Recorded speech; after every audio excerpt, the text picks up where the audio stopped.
The Golden Hour Birth Podcast, a podcast about real birth stories and creating connections through our shared experiences. Childbirth isn't just about the child. It's about the person who gave birth, their lives, their wisdom, and their empowerment. We're Liz And Natalie, the Golden Hour Birth Podcast, and we're here to laugh with you, cry with you, and hold space for you. Welcome to the Golden Hour Birth Podcast. I am your co-host, Liz. And I'm your co-host, Natalie. And tonight we have Courtney from the Birth Order Shop on. So thanks so much for coming on tonight. Thank you for having me. Yeah. So if you want to go ahead and tell us a little bit about you and your family.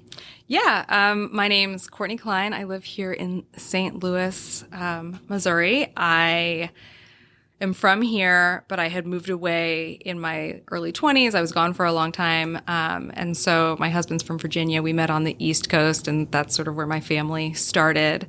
And then we moved back here. That's not very exciting. But yeah, so my partner and I have been together for about 10 years.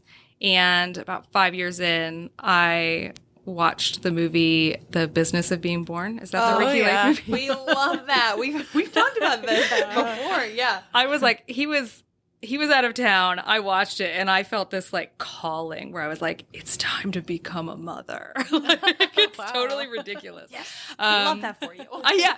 Well, he didn't love it necessarily. He was a little bit like, what are you talking about? You cannot have a baby just because of this movie. So I gave him a few months to like get used to the idea. And then eventually he came around to it and he's like, okay, let's start a family. And so, yeah, we were living in New York City. We knew we were going to move back here to St. Louis once that happened. And so this was like the first step to like properly building our future and our family and that kind of stuff. So it took us a long time to get pregnant. I mean, I think it was probably only a year. So not as long as it takes some people, but it felt like a really long time. But when you're in it feels like it's eternity. Yeah. Yeah. And I was like, that's part of why I wanted to have my kid when I did, is that I was like very much getting older. My mom had a lot of fertility issues once she was 35. I was 35. Mm-hmm. Like it was time I just saw that. I really felt that clock. And I also knew that could happen, that it could take a while. My partner just assumed that you just got pregnant as soon as you wanted to. So it was really challenging for him, that like the length of that time. And, so it wasn't great. I remember being like, I never want to be in a position to have to try to have a baby again. Mm-hmm. It was kind of like, if this works for us, I want to just be very grateful and like take it and be happy with it. Cause yeah, it was tough and doing all of the testing and yeah, not great. Mm-hmm. Anyway, so we get pregnant. I had a wonderful pregnancy, no real sickness. I had some food aversions, which were just kind of weird. Like I used to eat very healthy.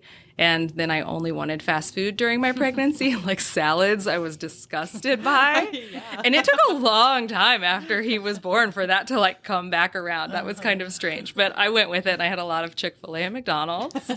But yeah, so I had a really great pregnancy. I really enjoyed it. I read every book on pregnancy. I had like 3 apps telling me how big he was every day. And like, I loved looking at videos of like what was going on inside of my body. I mean, I got really into all of the like crunchiest ideas of like what birth would be like. Like I was really into Ina May's books and like all of that, just the most natural. I really, even though I knew I was giving birth in New York City, I still thought I was going to like walk into the woods and a baby would just fall out of me. Like that was kind of my dream experience. Yeah. Go to Central Park. Yeah, it sounds magical. A rat could just deliver my baby. Why not? Like, it's like Sleeping Beauty or something. Anyway, yeah, so I was really into all of that. I was exploring the ideas of home birth. I mean, it was just sort of like, because of the way I suddenly wanted to get pregnant was this like womanhood, motherhood empowerment thing. I really wanted to lean as heavy into that as I could. And slowly over the pregnancy, the realities of the world that I lived in were coming in, where it was like, we could have a home birth, but I lived in an apartment building with like 6 other units, and I didn't think I would feel comfortable like them hearing me in birth. And so that would be tough. yeah. You're like knocking, like, is everything okay? I mean, I will say I was the only one of that stage of life in my building. I had much older people whose kids were my age, and then young people, and they all babied me. Like, they were all so excited to have me in the building. And so they probably would have helped, but it just didn't feel great. So anyway, so I was still trying to figure out what is the most natural way that I can have this in the hospital setting. And so I was at, a baby-friendly hospital. I really loved my OBGYN. It was the kind of practice where I think there were 8 OBs there, and every appointment throughout the 9 months I saw a different one. So I knew them all. So I didn't know who would be delivering my baby, but I at least knew all of them. And I got my favorite one, which just felt very lucky. So anyway, pregnancy was great. And then I was convinced that my son was going to be born 2 weeks late, because I guess. I don't really know why. I just was like, he's going to be late. So I started my maternity leave like right at 40 weeks. And I hadn't done any food prep. I hadn't done so many things because I was like, I've got 2 more weeks for this. It's fine. I went to my 40-week appointment. It was actually 40 weeks in a day. And when I got there, they were just like, your amniotic fluid's low. You're going to the hospital to get induced right now. And I was like, no, like, that's not my plan. I wanted to at least labor at home for a little bit, like all of this stuff. But they were like, you have to go. So they put me in a cab, sent me to the hospital. And a cab, like, it just sounds like so foreign to us because we don't have cabs. No. It was pretty great. And like, I will say, okay, so they did tell me to go straight in a cab, but I was like, I know they're not going to let me eat once I get there. Yeah. So right across from my OB's office was a Dean and DeLuca, which, if any of you watch the show Felicity, it's this like food shop that Felicity worked in the show, and it was one of my most magical favorite things about living in New York. It was if I could go anytime I was by Dean and DeLuca, I would just go get a cookie and just feel like I was on the WB in 2001. Like, I loved it. And so I was like, if I'm going to the hospital, I have to go and get some food at Dean and DeLuca first. So I love that. I don't even think they're around anymore, which is really sad, but I loved it. And so I had my like last meal by myself in there. My husband had gone home to like get all of our stuff. So he was doing that, and I was just taking myself to the hospital. So so then I get in the cab and I go up there, and it took a while. Like, no one was in a rush. They were, so I was just kind of hanging out while one of my friends came and my sister came, and sort of my birth crew was my sister and a good friend, and then Joey. And I was planning to go unmedicated. The labor and delivery nurse was very honest with me and was kind of like, I will let you try. But I've only seen like an unmedicated induction. Like, I think I was 1 centimeter dilated. Like, my body was not trying to have a baby that day. So she was just like, just so you know, the epidural's here if you change your mind. And I had done a lot of pre-work about getting a walking epidural and stuff like that. So I knew I was at least like, hopefully still going to be able to feel some things. So they started what did I get? I didn't start with Pitocin. Cytotec? Maybe. Cervidil? It's like the pills like that they can insert. Yeah. I think that's what it was. And then they did the balloon. But I don't think that started immediately. No, the balloon did start. Yeah, they did them both really quickly. So it was very uncomfortable. So I went from having nothing to like 0 to 60, like really intense contractions. I think I did that for about 2 hours. And then I was like, let's get the epidural in here. So then they came in, they did my epidural, and we spent the night watching a Don't Be Tardy marathon on Bravo and just sort of like hanging out, having a good time. And eventually it became clear that the epidural was only working on half of my body. So at first I thought it was just taking a while to kick in. And so they had to come in and do it again. And so I got a second epidural, which meant that my walking epidural, which I could still have feeling, was walking in one leg. And then the other leg that it had worked the first time was just completely nothing. Like I didn't even know it was there. And so by the time it came to push and everything, it was like I fully needed people to like pick my leg up because that one was pretty intense. And I don't know if you guys had epidurals or that experience. Yeah. But it's wild. They adjust it or they just gave me a whole nother dose. So they said that it had to do. This is not what you want to hear from a doctor, but they were like, it's not a science. And there are just little factors that can play. And they said that they thought gravity could be the biggest part of it. So when they gave me the second one, and I think even before they gave me the second one, they started laying me on my side to try to see if it would like pull down, but it just really wasn't. So then when I got the second epidural, I was laying on that side to try to get it. And then it worked. But yeah, they fully redid it. Yeah. Wow. So with the walking epidural, is it just like a regular epidural, but just like light?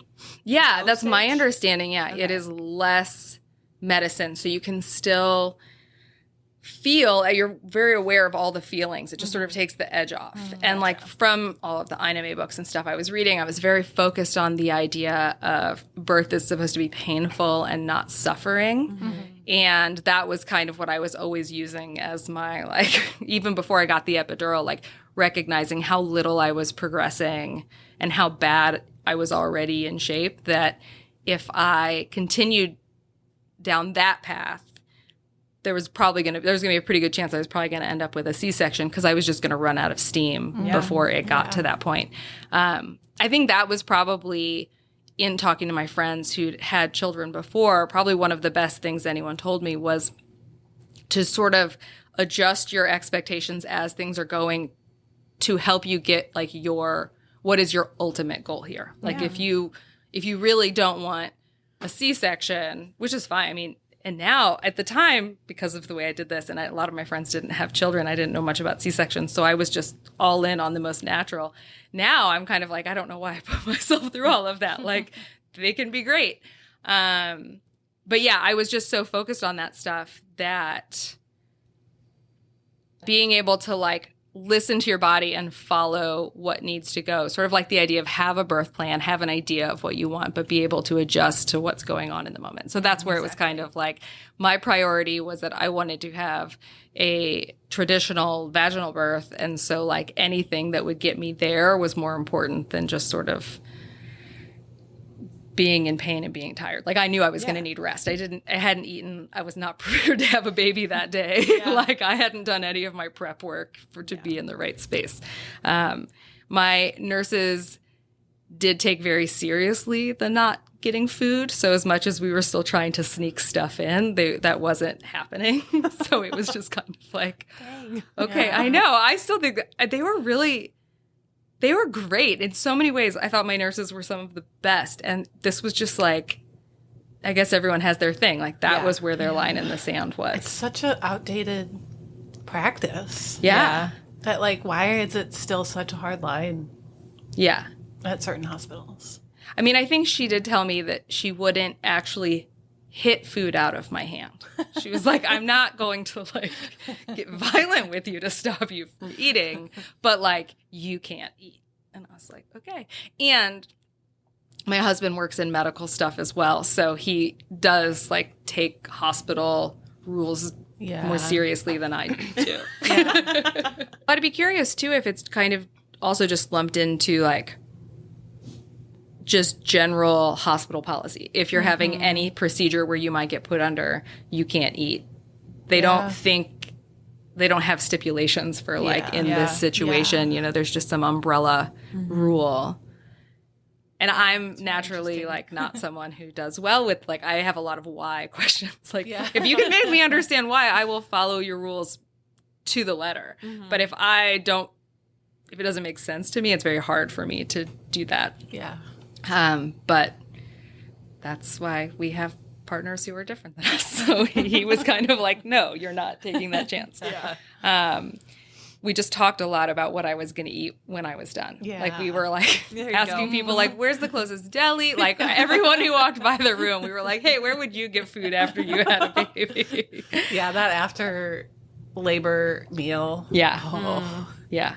My hospital had really good food too. So like all of our plans for ordering out, we didn't do. They brought me the most incredible meal. And I was like, I mean, I still think about like when I think about my hospital stay, that's the highlight. Like, I mean, the baby was cool, but like the meal was great.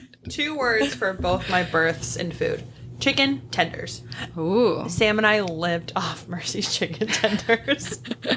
And then like went home and proceeded to like have another chicken tender meal. They're good. They're really good. Yeah. I talked about waffles like the whole night. I'm not much of a waffle person. I like waffles, but it's not a thing I'd ever made for myself. But we just like, I was like, when I get out of here, I'm eating the biggest waffle I can find, like whatever. So then after we had Levon, Joey stayed in the hospital for a night, and then he went home the second night. My sister came because our house wasn't ready, so he went home to get everything done, and he went and bought me a waffle iron. So when I got home, I had. Well, I didn't use it for months though, because then I had a baby. I was like- But husband points. I know, it was really sweet. I still, every time I use it, I'm like, oh, this is like my push present. Yeah. That's so cute. Anyway, so the birth was in almost every way different than what I was going for, but the being flexible with it and just kind of rolling with it and finding the moments where it's like I had my good friends there and like just had fun with it. I think it was 27 hours. Eventually they did start in the middle of the night giving me Pitocin as well. They were trying to avoid that. But that entered the party, and got things moving. I was very grateful when the balloon came out. That was really awful. Did either of you have that? No. No, but it sounds painful. Yeah, I heard. It's just a lot of fun. pressure, and it's just kind of weird. It's kind of like, it's just like a really deep cramp. Like it's just this like uncomfortable. It's not as like it's not as sharp as other birthing pains can be, but it's just this dull cramp that's just like, and it's trying to unlock your cervix, so it's really pushing. So there's a lot of pressure. Yeah, it's very uncomfortable. Yeah. I feel like it's probably like when you get an IUD and they have to open up your cervix a little bit. Oh, I didn't do that, but probably, yeah. Yeah, and that's like little. This is like way more. I'm getting one in like 2 weeks, and I'm like, I'm not looking forward to this again. Oh no. It was better after my second birth. Okay, that's good. Yeah. Is your body just more Feel this relaxed? much, yeah. I threw up after the first time. Oh. Yeah. Wow. Yeah. Oh, well, after you getting hadn't it even placed. had a baby your No. first one. So this one's going to be like a breeze. Just open Yeah. for entry. Yeah. Don't they do that? Because how old is your youngest? 4 months. You're pretty. Yeah, I was gonna say you're pretty new to Yeah. this baby. Yeah. Do they? I know I've had other girlfriends. They get it like at birth. Is that not a thing that happens anymore? Or What? like I know of people who've gotten their IUDs where the doctor's like, "So is this something we're putting in?" I'm not Oh saying my it's God. good practice. I just Yeah. know of a couple people who've done that. But I would these were a long not time ago. want anything up there again after a huge thing just exited. It feels like a big risk of infection and stuff while everything's. yeah. So maybe that's Still what I mean. have Maybe your- they don't do that anymore. Maybe not. I know they do like tubes, tying your tubes and stuff Yeah. if you're. Like if you do a C-section, so they're C-section, already in yeah. there. Yeah. That makes some sense. Yeah. Maybe that'll happen Yeah, I for the don't next know. one. But yeah, so birth was great. It was a lot of funny moments. I feel like I remember a few weeks after he was born laying on the couch and just being like, I don't know how people say they don't remember this. I remember everything. Like, I'm never having another baby. And now, 4 years later, I'm like, I really don't remember a whole lot. Like, I have these, like, glimpses where I'm like, I know we watched the movie Friday. I know. I remember, did either of you have, like, the mirror brought out so that you could see what was... So we did, and it wasn't really something that I was like needed to see, but they were just like, we'll just put it here if you want to see it. So I was like, okay. And then when I was pushing, his head was kind of stuck on my pelvis somehow. And so I started off pushing really strong. And the doctor was like, oh my God, we're going to have this baby right out. And then I ended up pushing for an hour and a half. So that's not how it went. And so she was trying to like motivate me and show me how close he was. So she was like, here, let's just look in the mirror. And I remember like looking in the mirror and seeing what looked like theater curtains. And her fingers just went boop. And then his head was right there. And I just died laughing. Like it was the funniest thing I've ever seen, because I was like, I don't even understand what I am looking at right now. But yeah, I kind of going back to like the intuitive birth that I wanted, I really believed that like I know how to push this baby out. But then as much as I trusted my doctor and I liked her, she got in my ear with some things where I was like, I don't think that that's real, but you're the professional. This has been a challenge in general, like since becoming a mother, that's hard to always, I trust professionals, but sometimes my gut is telling me otherwise, and learning when to like stand up for yourself or just like ignore them. I don't have to say anything. I don't have to stand up in any way. Just like keep going about my business is something I'm still working on. And I remember, because I was so into birth and learning about like pelvic floor health and stuff like that, I really felt like I was like, okay, you definitely don't want to push like you're going to the bathroom, which is what everyone tells you. Like, just, it's like you're pooping. And I was just like, no, that's not it. It's my core. And I had spent a lot of time prior to getting pregnant, in that year where we were trying to get pregnant, like doing a lot of yoga and really trying to learn how to like speak to my muscles.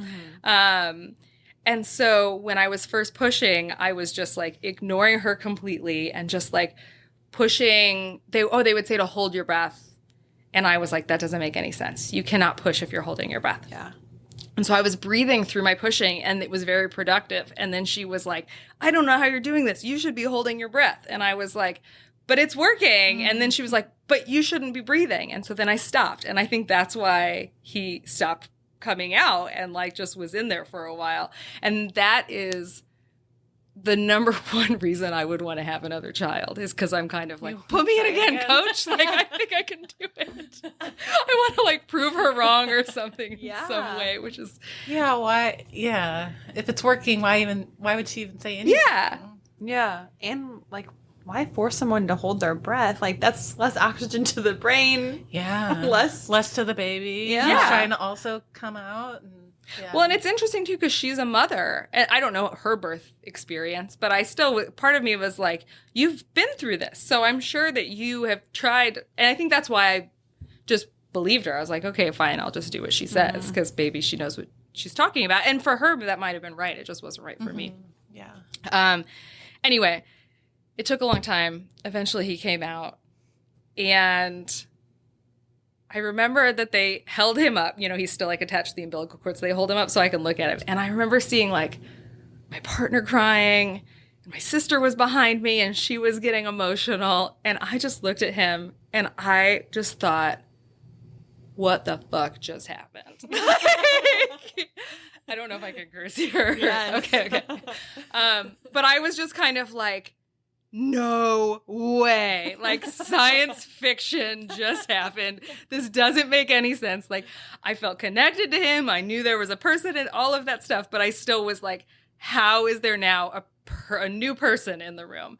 And so they handed him to me, and it was great. And it was wonderful, but I still was just so I think I was like in shock that all of this actually happened. Like, this journey we'd been on for so long had actually like come around. And like, we've been talking about a new person in the family, but now he's actually here. And that was really just wild to me. And also something that I feel like so many people, I'm fairly confident in my point of view. I'm fairly confident in like, I know that I think a little differently than like most people, like whatever the norm is. So I didn't think anything was wrong with me, that I wasn't like, it's my baby, and like had that beautiful like emotional experience that so many mothers have. But at the same time, no one had really told me that that could be a way that went. And so thinking back on it, like in those first couple of weeks, there were these places where it's like, is that a sign that like something's going to be a little like off with me as a mom? Like it was just kind of, it made me feel like maybe something was wrong with me, that I did not like have that like, it's my baby that I always wanted and expected. Like just that I loved him. It's not like I didn't have a love connection, but just that like overjoy thing. I had that too. Yeah. How did you like feel during pregnancy? Like were you like always talking to him? Because I felt like during pregnancy I couldn't connect with them at all. Yeah. It was just like my belly's getting bigger. There's someone in there. But like they didn't really, I don't know, they weren't anything to me. So I'm just like wondering how like you felt during pregnancy. I guess I didn't feel like it was a person. I felt like I felt like he was very active when I was trying to get things done or talk to people. And I remember thinking like, this is interesting that he's already like trying to interrupt me and get my attention. But that's really as far as that went. Like, it wasn't, I think the only times where I really like connected to the idea of this as like a person in my body is, I don't know if either of you experienced this, but while I was pregnant, it seemed like anyone who knew anyone who'd lost a baby really wanted to tell me that story. And that was just, first of all, I was really shocked how many people that was, because that's just not a thing that you hear about very much. I feel like most of the pregnancy stories that you hear are just very happy. And so I felt, because of all these stories I was hearing, I felt this like, I need to protect this thing in my body, but it didn't feel like this soul connection, I guess. Yeah. That makes sense. Yeah. Yeah, I'm definitely felt very mama bear immediately, but not like, overjoyed. I was just like, who is this? What? Yeah. I'm kind of like, still asking. He doesn't look like me. He doesn't look like Jason. Like, whoa, who is this? You came out of me. I know that. Yeah. But like, it was very, Vivian was different. I think my second was different because she looks very much like me.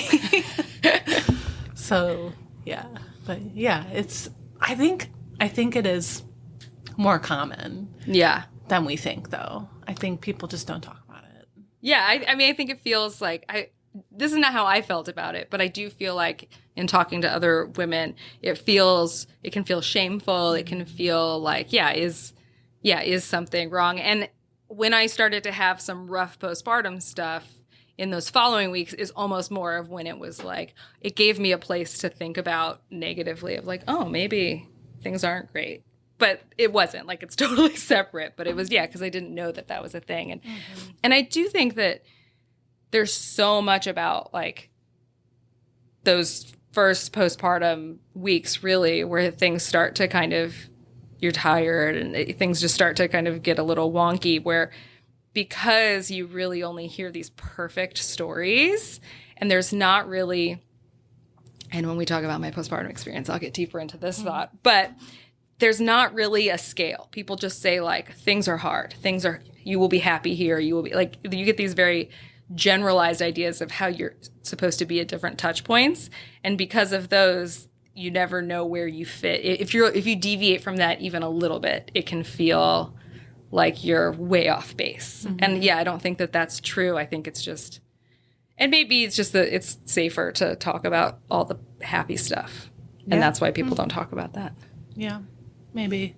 My mom is still like, we never talked about birth. We never talked about postpartum to anybody. Wow. You know? You just went to the hospital, had the baby, and come home.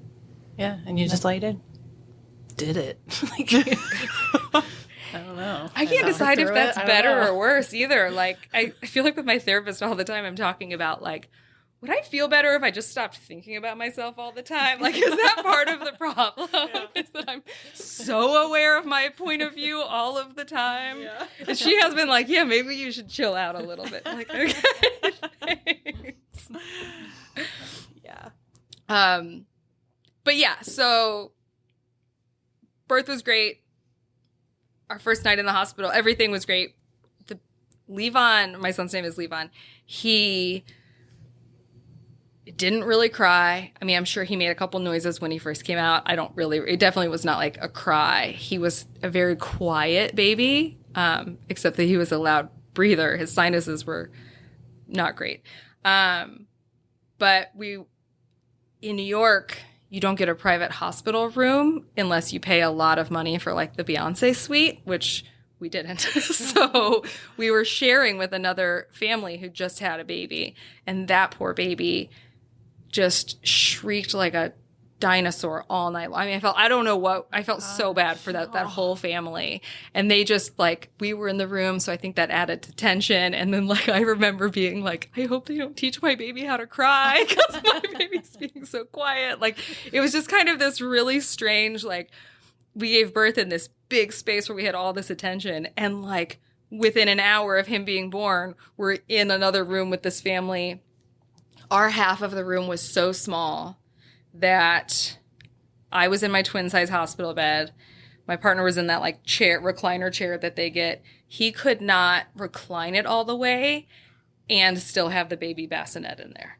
Like, it was so tiny. So I took the clear piece of the bassinet and I put it like up on the bed with me, because I was just like, I need him to be like right next to me. Like, I still don't understand that I have a baby now. So like, if I can't see him, I'm not going to believe any of this is happening. And so we did that. And so my husband could like lay out and get some actual sleep. Oh my God, that sounds terrible. That's kind of the charm of New York, I think. You just kind of get used to some. It kind of comes with it, yeah. You have to roll with it and just have a good attitude. And we do have friends who had been there and gotten the private room. And we'd heard fully like mixed stories. Like, some people were like, it's totally fine without it. And some people were like, we wouldn't have made it if we had shared a room. Yeah. And so we let it kind of be up to the hospital gods as to if we were going to do that. And it wasn't available that night because I think they only had 2 private rooms. And it was a really busy hospital. Wow, so yeah, I would never have thought of that. Yeah. No. And now there's like some other mom thinking about her story, like, my baby was crying all night. I feel so bad for this woman. My baby was like an angel. I hope that they never thought about me and didn't notice that we were there. I felt so bad.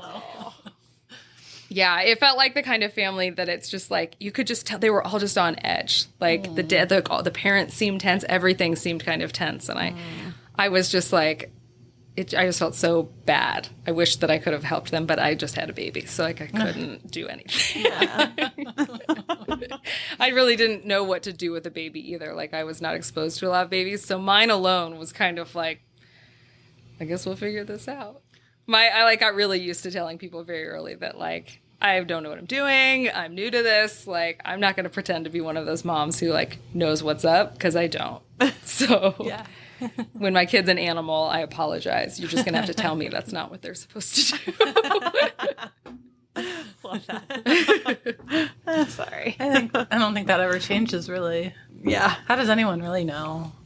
Right? You can read all the books, and I guess people who have just grown up with like smaller siblings and stuff and helped in that way, or nephews and nieces and stuff, or just have a lot of kids. Yeah. But like with your first, how does anybody know? I don't know. I feel like that kind of goes back to like, the way motherhood used to be, where it was more communal, is that like before you had kids, you were at least a part of the community that was supporting them and helping them. And I didn't really have that. I mean, I did have friends here in St. Louis that had kids, but I didn't live here. None of my friends in New York had children. None of the ones that I was like close to. I mean, I knew people with kids, but no one that I would have like really been there for. Yeah. So yeah, it was just kind of, I'm totally removed from it. And I've been thinking a lot lately, like my mom is very good with little kids.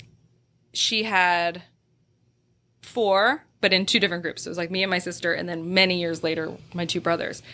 And so a lot of time, she didn't spend a lot of time with children, but it's just very natural for her. But I think it does have to do with like, she raised children at a time where you also didn't have like TV. Like, you didn't have these tools that we use now. So she has like a deeper skill set for it than I have, because I'm just kind of used to like can we just put the TV on? That makes so much sense. Like my aunt is like that too. Like we'll go up to Kansas City and she'll have every game for my son.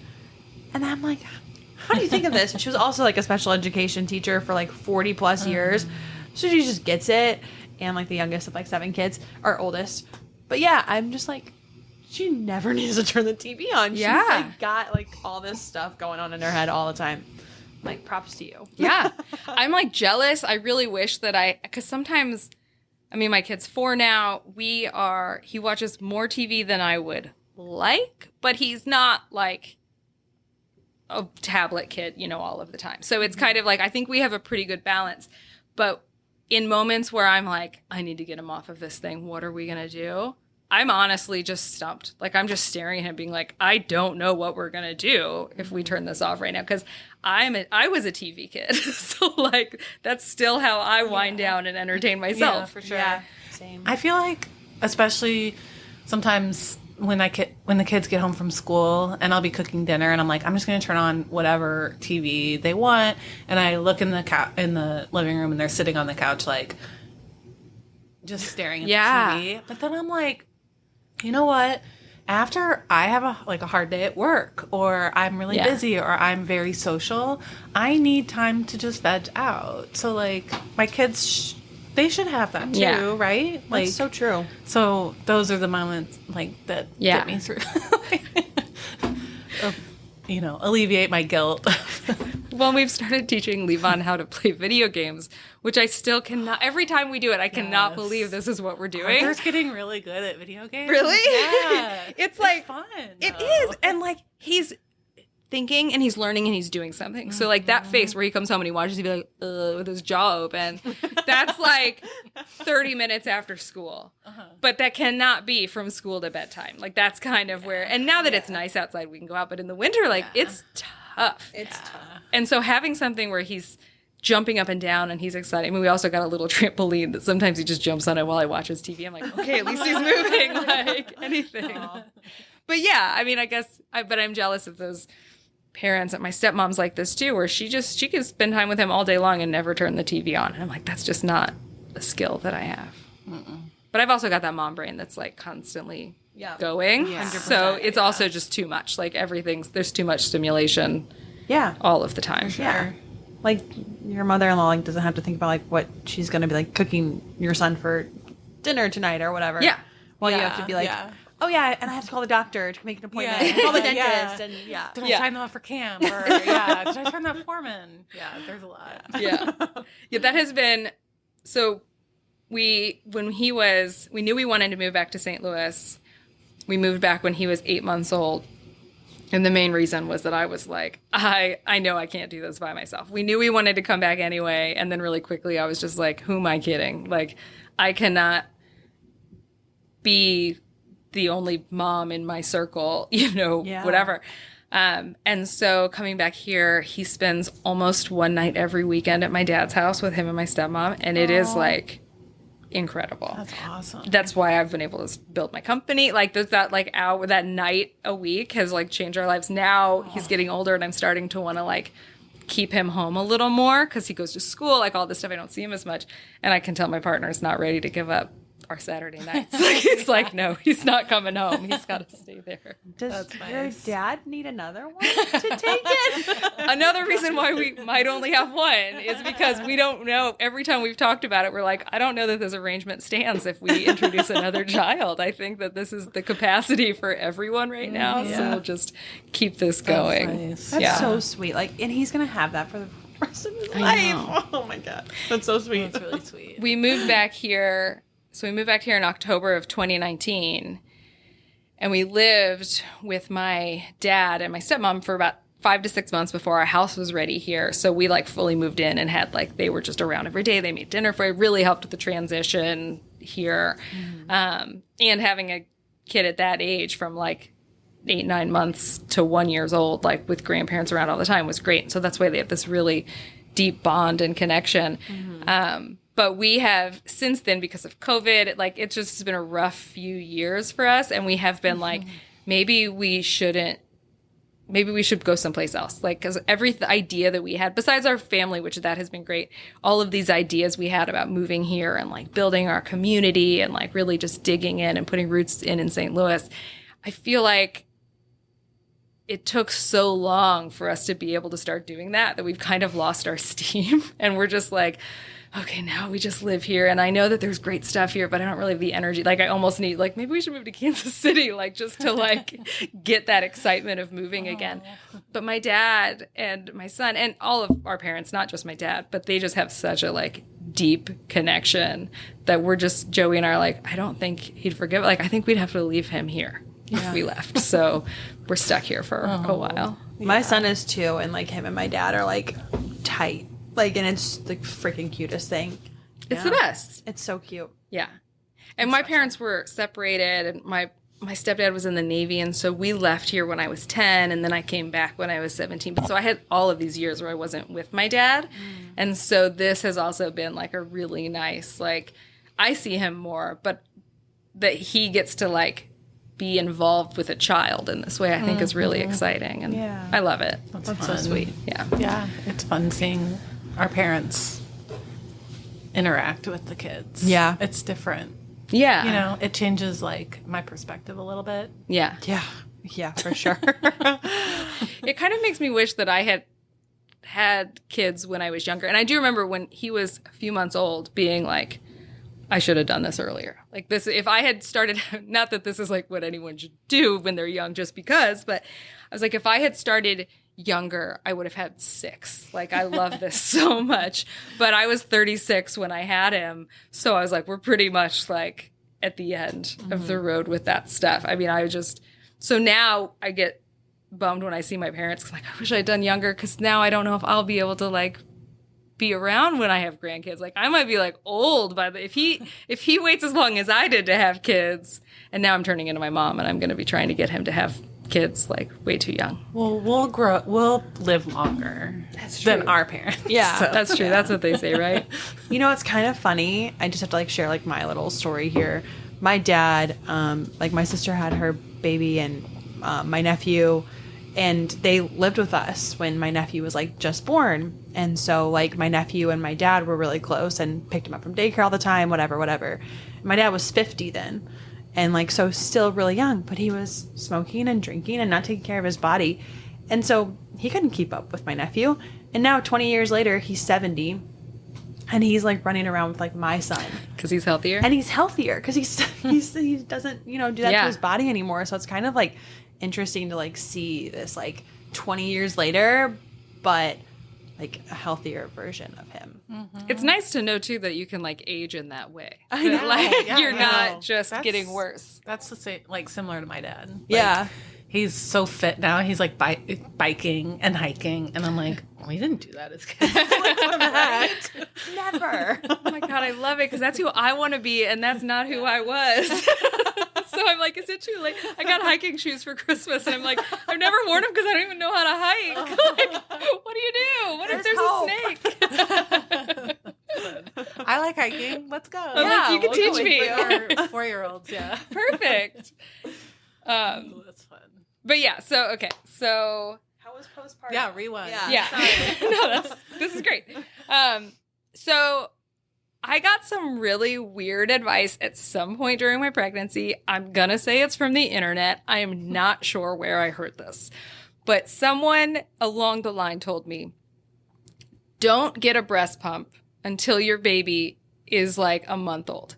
Because you should not start pumping at all. You should only be breastfeeding like directly to the breast for the first few weeks, or everything will go sideways. Yep.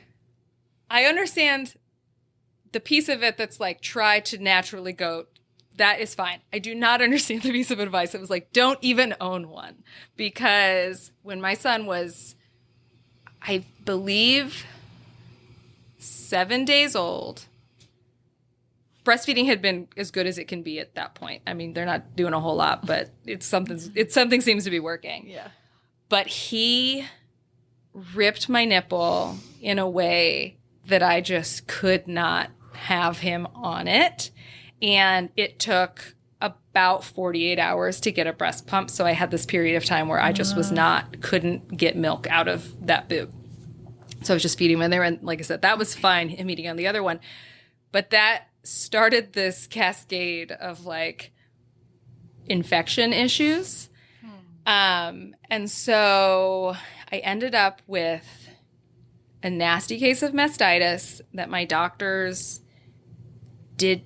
I don't know if you guys experienced any of this, but for me, the way the postpartum care was, you had your 6-week checkup, but everything between birth and then that in-person checkup at 6 weeks, it was all telehealth. And it was like, I didn't get to talk to a doctor. I could call the nurse's line. And so I would just talk to a nurse at the place.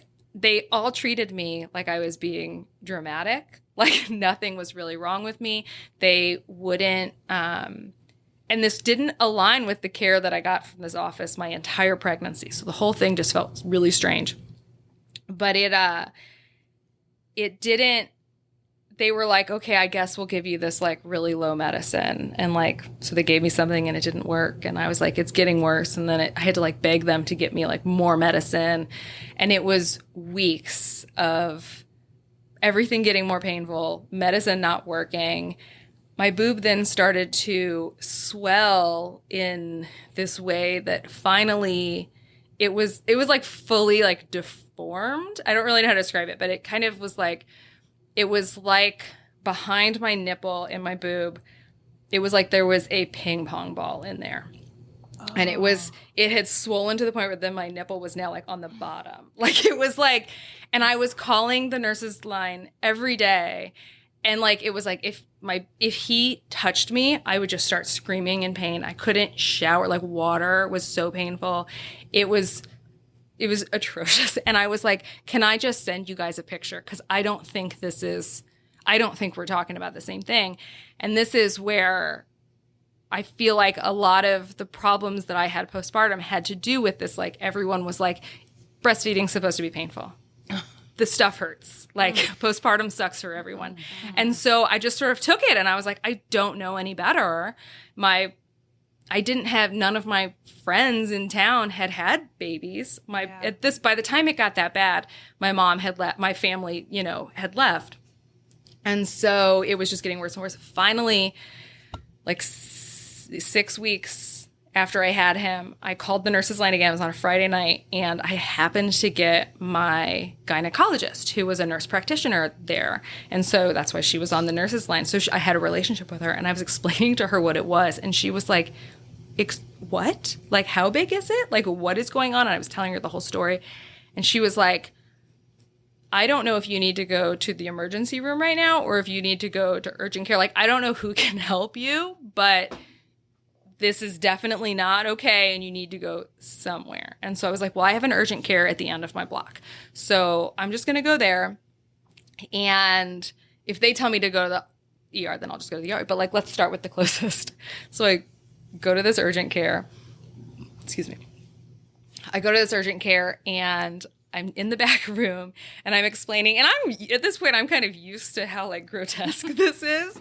So I've got no shame anymore. So I'm just like in the back room and I'm like, yeah, it's really swollen. Like something's not right. I've been on all this medicine. And so the doctor's like, okay, can I see? And I take my shirt off and the scribe who was sitting across the room just goes, oh my God.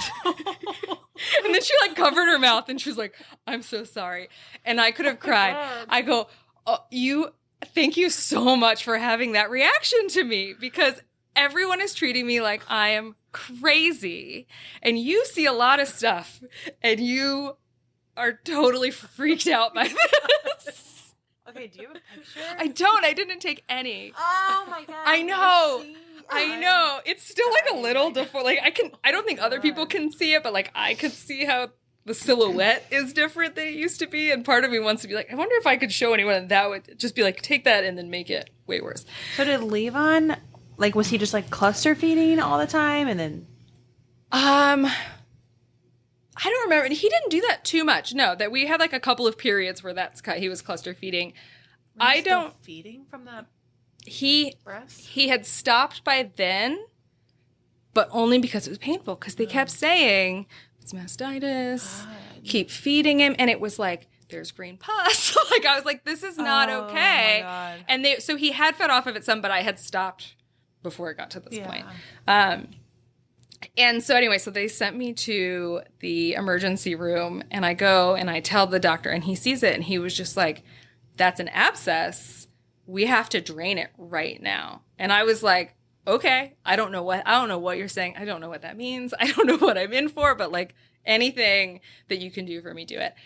And I remember I was sitting, and this was another wonderful New York City hospital experience where it was an ER that was kind of like old movies where it's just like a bunch of beds with a little sheet in, like it was just like an auditorium full of like beds and sheets separating them. Yeah. And he comes in, he's like, okay, we're going to do it. And he says scalpel. And I'm like, right, like in the middle of this room, like this feels like something that we should go into like an operating room for. And he's like, no, we're going to do it. And he gets the scalpel out. And I don't remember. I don't think he numbed me. I think he said he couldn't. I think he was like, it's so angry. There's nothing I can do. It won't do anything. So they might have put something topical on it, but I don't remember. Oh, but I remember he got this scalpel and he pierced it. And it was as if hot lava. It was the most painful. It was worse than any part of childbirth. It was the most painful thing I've ever experienced in my life. Oh my and it literally, this is gross. It literally exploded on him. Like it was like the biggest zit you can, I mean, it was just like green and like lava, like pus just flowing everywhere. It was disgusting. That's awesome. Okay. I'm sorry. No. Love pus. I'm good with that stuff too. So it was pretty great, but it was so painful. That sucks. And I cannot believe none of the nurses took you seriously. No. What the F? Yeah. So then, like, he had to, it was so big that when they drained it, then they had to pack it because you can't just have, like, there's just this hole now. And so he had to pack full of gauze. And then I had my 6-week doctor's appointment, my postpartum checkup, like 2 days later. Like, look at what you did to me. I went in, and they were just like, at that point, I saw, there were a couple of midwives that worked there. And so I saw a midwife, and she was just like, I mean, she was horrified. She was furious about what had happened to me. And because it was still, the ER had packed it with the gauze and it needed to be unpacked. And he's like, yeah, just have when you go to your doctor's appointment on Monday, just have them do it. So I go there to do it, and they're like, we're not qualified to do this. And my appointment was at like 3:30 in the afternoon. Like, I was like, well, what am I supposed to do? Because it has to come out today.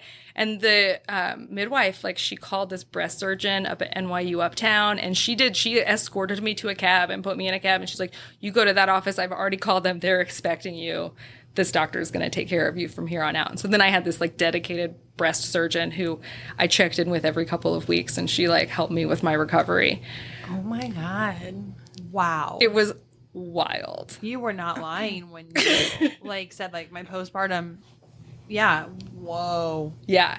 Whoa. And then, so I had already stopped breastfeeding him on that one leading up to that because it was so painful. And then when I started seeing the doctor, I think I had to wait like 3 more weeks before I could feed him. So then but I still had to like pump and dump to keep things going.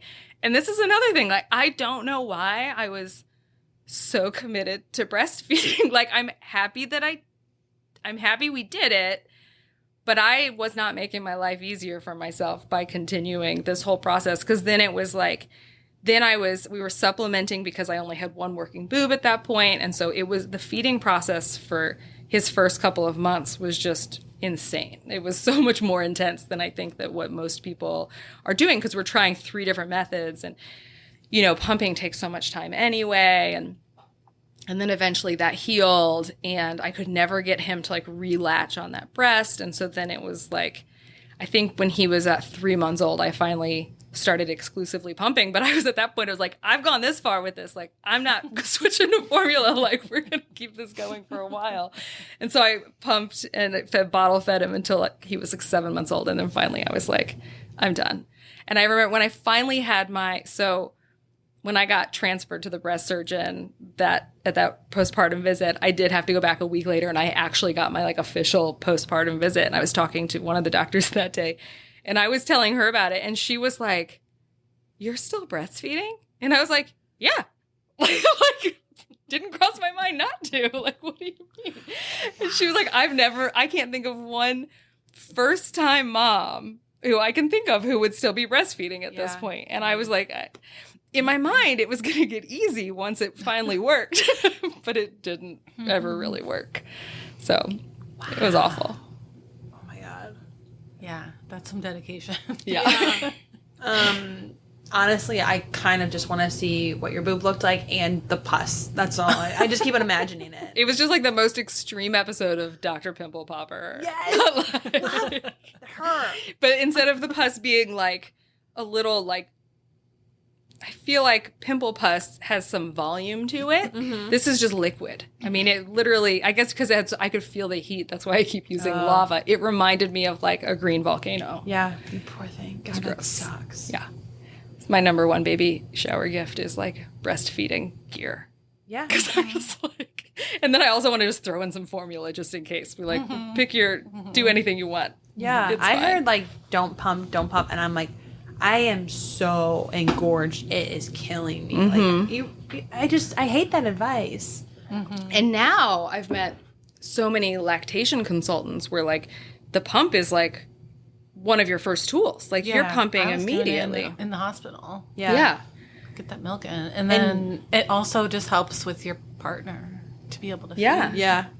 Give yourself a little break. Yeah. You gave me the hand pump, and oh my God, Oh, I use that love sucker. A hand pump. Yeah. Like that My was best like my friend. first, like the early days, like when you're engorged and stuff. Like, oh my God, I couldn't recommend that hand pump enough. It I broke. totally skipped the hand pump portion of it. I didn't like find it until I was like 5 months into exclusive pumping. And then I was like, I can't keep lugging this thing around when I'm going out. And I was like, I'm just going to try this. I got the same amount in half the time. Yeah. I was like, what have I been doing? Yeah. And it's gentler Yeah. than an electric pump, but it is work, you know. Yeah.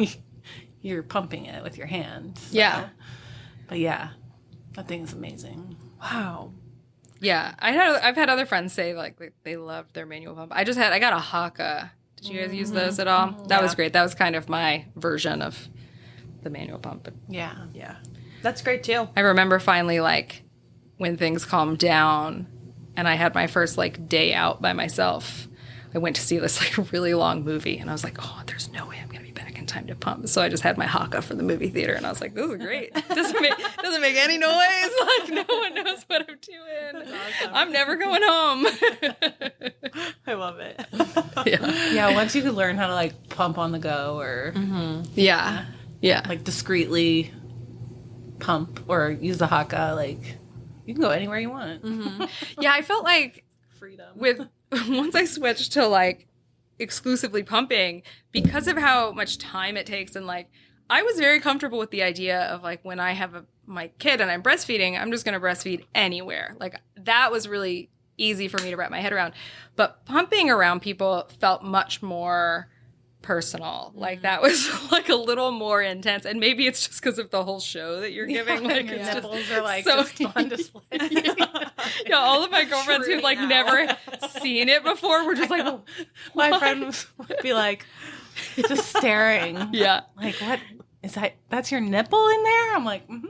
I still have like nightmares of that sound. Like it's awful. Oh. But yeah, so that was sort of my really rough postpartum. And then, then I think along with that were just some of it was just a tough transition into like not being able to function at the capacity that I had before. I think I was always fairly ambitious. I was a bit of a workaholic. I really took my job seriously. I liked being really good at my job. And so I remember then like I had a 16-week maternity leave. And when I went back at the end of that and like I couldn't focus and I couldn't do my job, that's when like I started to have some of the like mental postpartum stuff that set in. And like I also didn't know that could happen so much later. I didn't know that brain fog kind of lasts forever. And like I just like can't handle things the way that I used to be able to. And so it's been an interesting adjustment to just accepting like this new person that I am, which I think, is expected to a degree, but I thought it would be much more just linked to like my child and not like how I exist even when I'm not with him, which has been difficult, I think. And I'm not sure with COVID also, like, because of when that hit, I can't decide if some of my like lack of understanding where I am in the world is motherhood or COVID. So I also get like very foggy of like, what am I actually dealing with right now? I'm not sure. Because he was a year old when COVID happened. We had his first birthday a week before lockdown. Wow. Oh my God. Yeah. Yeah. We still had our decorations up. All through COVID. Well, we never took them down because we were like, this room's going to be so sad if we take the decorations down now. That was our central hub. Yeah. The three of us. Yeah. It was crazy. I mean, I will say, like, then going into, it was like really hard getting to lockdown. But then once lockdown happened, it did kind of slow things down in a way that it made things a lot more like, okay, I can handle this. Like, I don't have to juggle a lot of things. Now I just have to, like, be a mom, keep my house clean, like, sort of the simple stuff. The job was off the table, that kind of stuff. Yeah.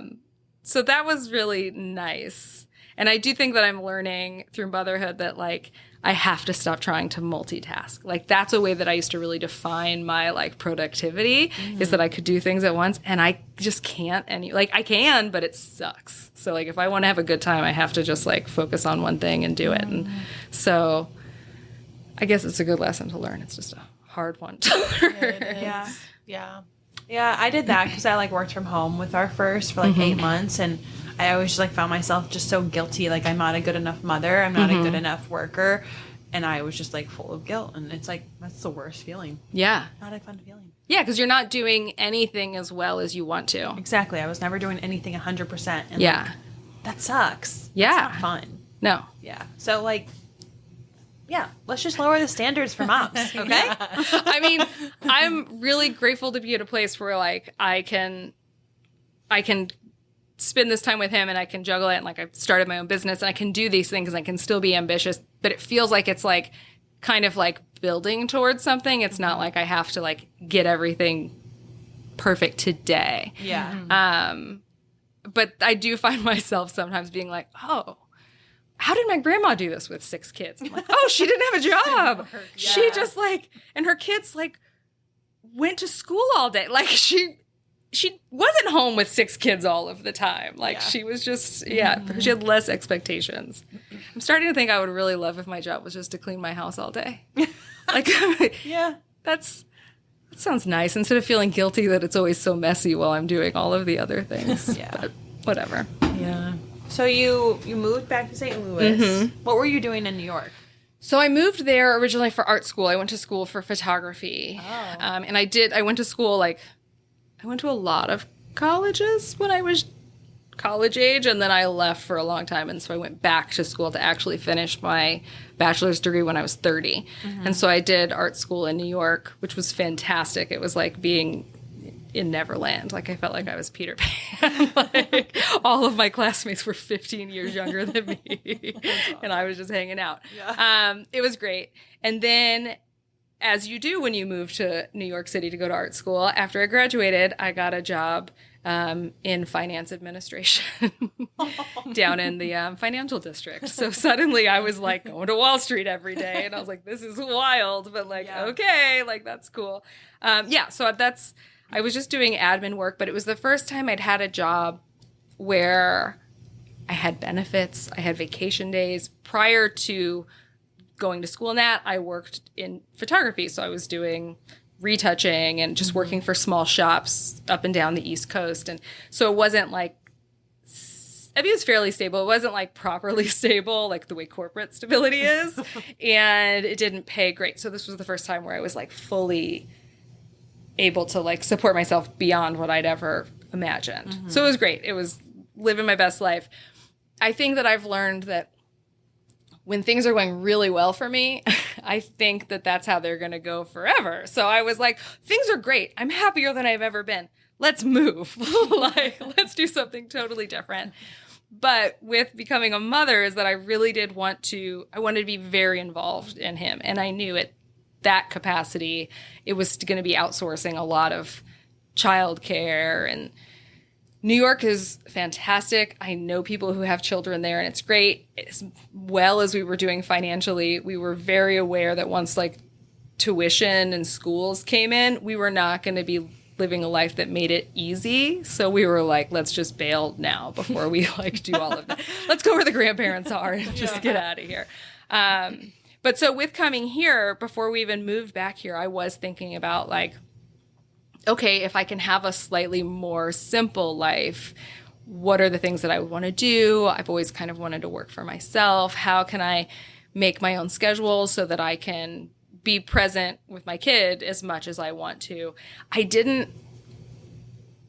I never had any thoughts that it was like every mother should like fully raise their children. Like I was all about daycare before I had a kid. Like I was like everything like that, like outsource anything you want to do. Totally cool. But for me, something that really surprised me, motherhood, is just how involved I wanted to be. I really try to be very hands-on to the point where it's like kind of annoying. Like I know I need to like back off. Like my whole pregnancy, I was like, I just got to make this kid like a functional person. So when he's 18, he moves out of my house. And now that he's born, I'm like, I hope he still lives with me when he's 40. My husband is totally freaked out at like how close he and I are. Like we're like best buds. And so like, it's great. So when I moved back here, I did sort of accidentally fall into a corporate job. It happened. It was so easy. I got a really good job here, but it was a very demanding job. Mm-hmm. And it was this period where I was working downtown. We were staying at my dad's house in St. Charles. It was a really long commute every day. And my son was going to sleep this period of time where he was going to sleep at like 5 p.m. So I literally didn't see him at all during the week. And I was like crying at my desk. Like I was like, this is not going to work for me. So I was only at that job for a few months. But I was like, it's okay. I can lean into my photography stuff. I can set up some like freelance work for me. And then I'll start building whatever business is going to be that I have. And I'd had this idea for doing something for moms, but I wasn't sure what that was going to look like. So I was just kind of like, I'll quit my job and I'll figure it out. And then literally the last day of my job, I think was it April 1st? So it was like I had already put in my notice as COVID was coming, but like no one believed it was going to be that bad. And then when it was like, oh, all of my freelance gigs that I had lined up are gone now. Things were already moving. The business was not going to let me say like, never mind. I didn't mean to put my 2 weeks in. I'll stay.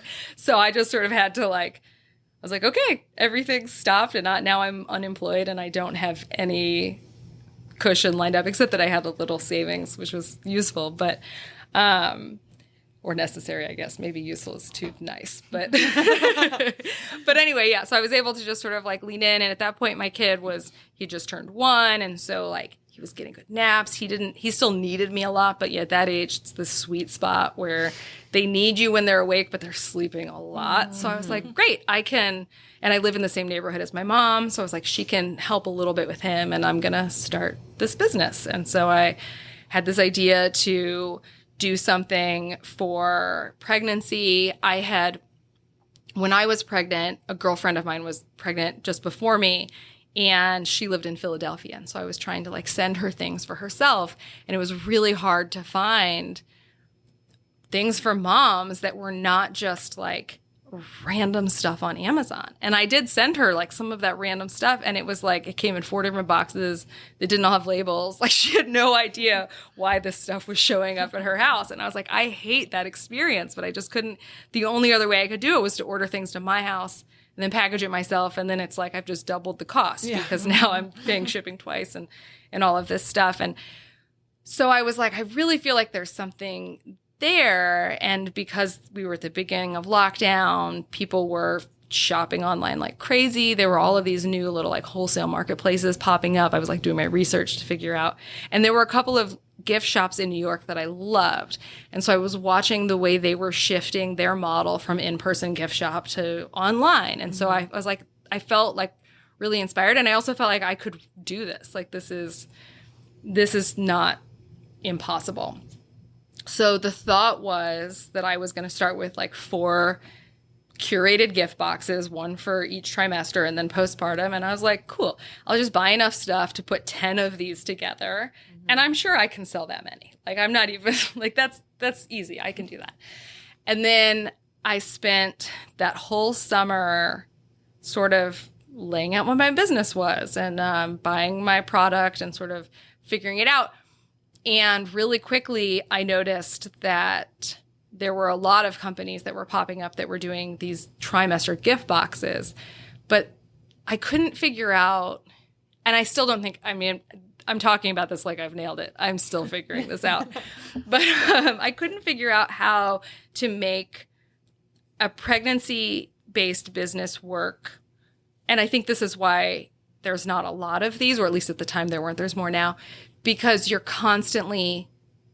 turnover of customers is so quickly. Someone only needs your product for 9 months. So you're even though there's always pregnant people, you're also constantly chasing them and like looking for them. Yeah. So I was trying to figure out like, how could I get the repeat customers? How could I, like, what are these things that I'm missing? So anyway, so I'm seeing all of these businesses develop that are specifically curated gift boxes, but there were no opportunities for people to come back and buy like one item. Like I know that someone gave me a nipple cream that saved my life. Like I was using lanolin at the beginning because I was doing everything the way they said you should.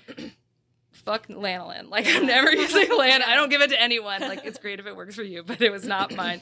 But I got this nipple cream that was great. And then like I was so loyal to it. And that's the cream that I carry in my shop. I saw that. That was my favorite. Oh, it's the best. Yep.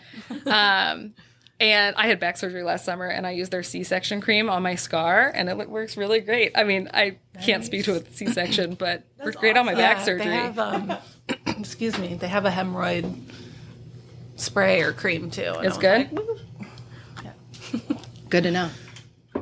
But yeah, so I was kind of like, the thing that I'm not seeing is how people could come back and buy again. So I built this subscription gift box portion to this website, but then I sort of expanded it into this like more broad pregnancy marketplace where how can I just be the shop that people can come at any stage of pregnancy and get things that they want and find products that are like really, that are pregnancy safe, that have already been researched. Like I feel like I like lost half of my pregnancy Googling things.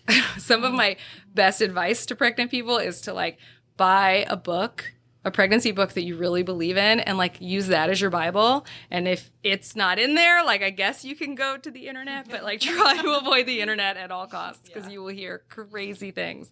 So I kind of wanted my shop to be that safe space. Like you can avoid the larger internet and you can just like shop here. And so then that's how my shop Birth Order came to be. And it's just been this like slow growing labor of love that I'm still figuring out. That's awesome. Yeah, that is so fun. I love like all these like really insightful questions that you're like, you know, coming across. Like, oh, my market is so small for a short period of time. Like, how do I grow that? Like, such great things to think about that like I would have thought about. Well, I feel like, you know, this probably comes down to motherhood. You have to be multitasking. I need something to not only work one time. It's got to like work a lot of times or else I don't have time for it. So true. And part of it is building that like the life that I want is that I want to be able to have time and space. And I mean, Birth Order as a shop, as like a website has been really fun for me. But then in 2021, I started doing markets. And so it's slowly grown a little bit into this community here in St. Louis where I'm meeting people. And like that has been what has really paid off the most in it, where it's like, I'm so happy that I have products that are great, but then I'm learning from the community, like what they want. And when it was curated boxes, it was just fully my opinion. Yeah. I had one pregnancy. I had one experience. And I can say like, I hated lanolin and I love this nipple cream, but I know that's not everyone. And so like, how can you have a space that is more universal? And so it had to be less about me and more just like, like what are other people coming to it with? Crowdsource a little. Yeah. Is your like goal or one of your plans to have a storefront? I would love that. so far, because I don't have a background in retail, I'm still really trying to figure out like the economics of how anyone makes money here. I have the same question. I don't get it. And every time I ask people, they act like I'm crazy. And I'm like, oh, I think no one's making money here. Like no one, I think that's gotta be what's happening, but it can't be. Yeah. But yeah. And so I can't quite figure out exactly how to do it. And I also really want to, right now, at least, I'm still learning what it is. Mm-hmm. And so I think there are a lot of great opportunities if I had a space. I think that something that I think St. Louis is missing is like a proper birth community space. And I think that if I had an actual physical room that I sold my products in, that's also a room that I could use for education and for classes and for more community building, which is something that I really has surprised me at how much I get out of that part of my business. And that's hard to do online. I don't feel good about social media. I don't feel great about myself when that's where I'm really showing up the most. Mm-hmm. And so how can it be much more like tactile and in person? And so that would be my goal, but I don't know how to best do that. I did just rent a stall at the Painted Tree in Baldwin. And so my next question. that's my like taste test into having a physical space and a shop, just to see what that's like. And it'll be interesting because right now, the website to a degree guides you. You have descriptions of all of the products. I have it filtered by trimester. So part of the thing with the website was, how can someone who doesn't know anything about pregnancy buy a gift for their pregnant friends? And so making it as dummy proof is like, I really want it to not be something you have to research. I want people to be able to walk in and like walk out with something really quickly. And when I do like markets around town, I'm having those conversations with people. So it'll be interesting to see how this stall goes, because it's unmanned. And I'm very curious, like how people experience it when they're just fully browsing. I mean, they're not products that you necessarily know what they are if you don't know what they are. Mm-hmm. So yeah, I've only been there. It's not even a week that's been open. So I don't know yet what that's going to be like. Is that kind of like a antique mall kind of thing? Yeah, it's like a small business flea market. Okay. But I hate using flea market is the best way to describe it, but it's not as like antique-y as a flea market. Yeah. There's like cool. There's a lot of like there's some really cool beauty brands in there, a lot of really good idea. Really fun like company like local like a lot of mom run companies that like make fun St. Louis t-shirts. And I mean, it's everything. It reminds me of the internet. I feel like I'm walking into a curated internet, and it's great. You can find anything you want there. That's cool. And something that I just hadn't seen there was nothing speaking to the pregnancy space. Mm-hmm. And I mean, I'm not surprised because that's why I started this, but I'm also shocked how like overlooked this is. And one of the biggest hurdles that I have with this business when I'm at markets talking to people is that people really it's just not a comfortable space to gift for like mothers' recovery and comfort and these very practical items. Mm-hmm. So I get a lot of pushback from people who are like, no, I'll just get them something for their baby. I'll just get it. And I'm like, yeah. Like, it's like, it like offends people what I'm trying to do. And I'm like, you could still get them something for their baby and get them just like a nice tea. Like, it doesn't have to be like the most, I like to ask people like, when they're coming for a gift, like, what's your relationship with them? Because I understand that everyone's going to give a hemorrhoid spray. Like, that's cool. Yeah. We've got some really nice belly sheet masks that are just fun. Yeah. I honestly wish I could, like, take the knowledge I know now between, like, you and, like, our guests and apply that to myself 2 years ago when I was having my baby showers. Like, I was programmed to know that everything is coming for the baby, but I get to enjoy it. Like, no. Yeah. No. I want some prenatal massages. I want some hemorrhoid cream. Yeah. I want some nipple cream. Yeah. So I like to say, like, the only thing the baby needs is a healthy parent. Yeah. Like, they can sleep in drawers. They're fine. Yeah. Or a cardboard box like they do in, like, Sweden or wherever that is. They give like a free cardboard box when you leave the hospital. Oh, that's nice. It's like when you adopt a cat. Yeah. My best friend actually has a maternity leave fund on her baby registry. Oh. I'm like, honey, what do you want? And she's like, don't get me anything. Just put it there. I'm like, okay. That's a great idea. I'll put some money in there for you. Yeah. 'Cause I fully support you. If the government's not going to do it, then I guess we have to. Yeah. That's the problem, Mothers right? Though, Unite. if you like crowdsource, then they're going to be like, oh, they don't need it. Well, They've done it themselves. It's gross.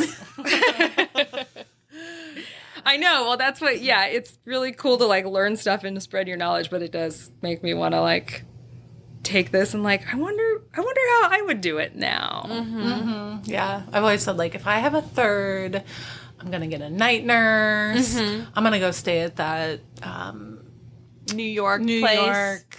Oh, yes. Postpartum hotel. Is it Borum? Is that yes. yes. Yeah. Oh my God. Oh, my goodness. That looks to be incredible. rich in New York. I know, but I almost don't even like it because I'm just like, it's too much. Like, I know that's not. I didn't even spring for my own room at the hospital. Like, there's no way I'm going there. All the influencers like, and look at this great meal they made me. And then they took my baby to the other room. I know. I'm jealous. I know. I know. I just want the food. I just want someone to cook for me. Yeah. Honestly. That was, I think, one of the best things that we got was my mother-in-law sent us like a HelloFresh for like, it was just like 6 weeks. Like it wasn't for a very long time, but it was long enough. And it was like, I knew that on those nights of week, like my husband was just going to make the food and I didn't have to I just didn't think about it. It was going to be something delicious. And it was That's a awesome. really good gift. Yeah. That's a really good gift. That's a good idea. And Love someone that. had prepared him to just cook all of the time. And so like for the first, he only had a week off, but that first week home, he just never stopped cooking and was just constantly handing me smoothies and stuff. Cause I was just like that's sitting amazing. down. I couldn't do anything. Yeah. It was great.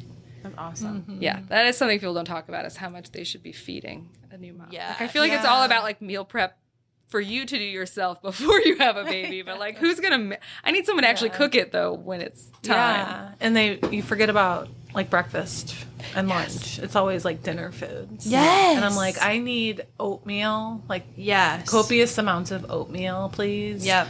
And Eggs. yeah. Yeah. Yeah. Every time. Yeah. Like when I go to the grocery store, I'm like, dinner.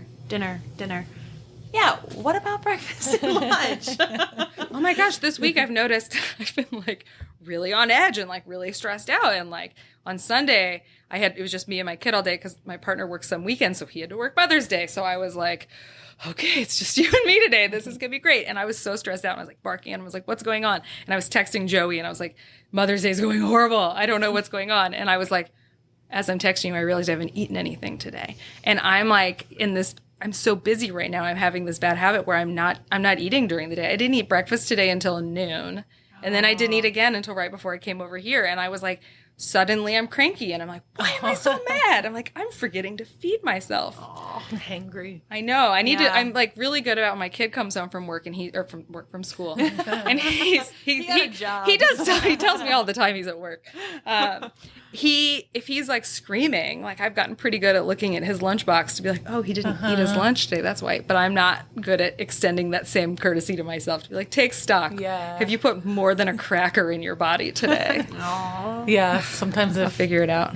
if my husband and I are going at it, he'll be like, I think we're just both hungry. And I'm like, no, I'm just annoyed at you.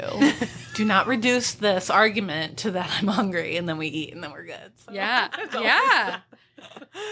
Honestly, I feel like I need to like put an alarm in my phone. It's like I've been really having a hard time generally taking care of myself lately. I feel like I've been doing too many things. And so last week I sat in my phone and I put like 3 alarms that are like stretch, go for a walk, and then 3 days a week I'm supposed to do like an afternoon like workout of some sort, just like move my body. Cause I also have a full-time job also.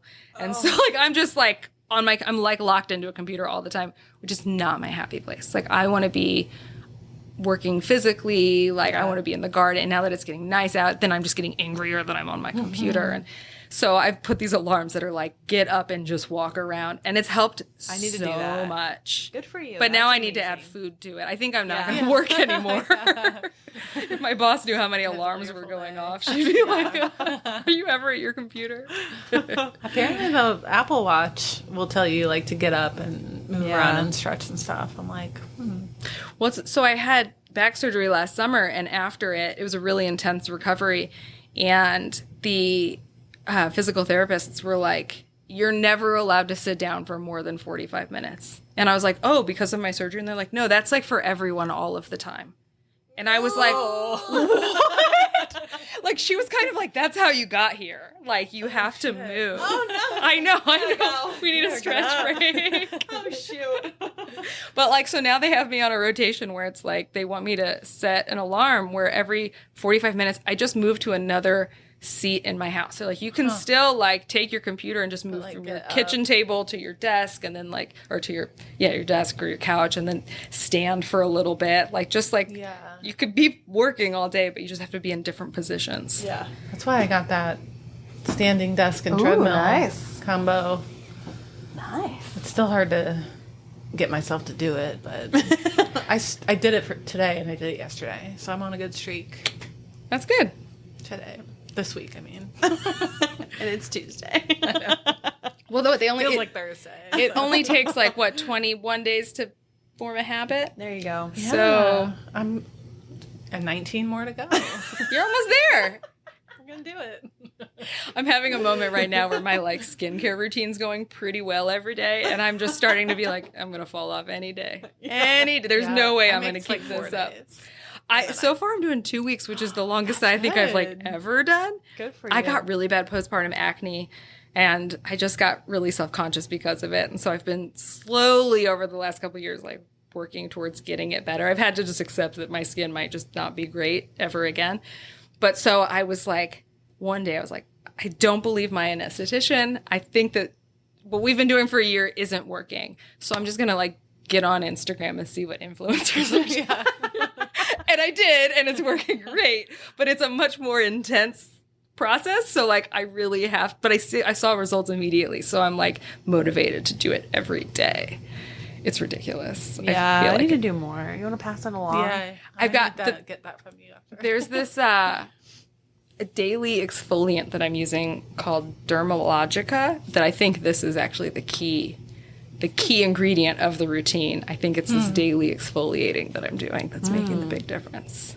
And it's a lot of moisturizer. And I'm sleeping in Aquaphor all over my face, which is great. I thought it would break me out, but it's not. Yeah. Do you have Apparently an alarm on your phone for that one? No. No, that's just like when my kid goes to bed and my husband goes to bed at like 9 p.m. So I have like a couple of hours by myself every night totally. And then it's like they're both in bed. I am just like pretending I'm like the queen over here. Like, Do you like rub it in? I do. And this is a thing that I learned Doesn't from get on your pillow. and Instagram. stuff? It probably does, but I don't know. I don't notice it. I don't like glob it on. I mean, some people go crazy. Yeah. I just, because I am afraid that it's going to clog my pores. So I don't glob it. I do like a modest amount, but I really rub and I've started using more regular moisturizer. And I mean, I'm just like giving myself an intense face massage at night.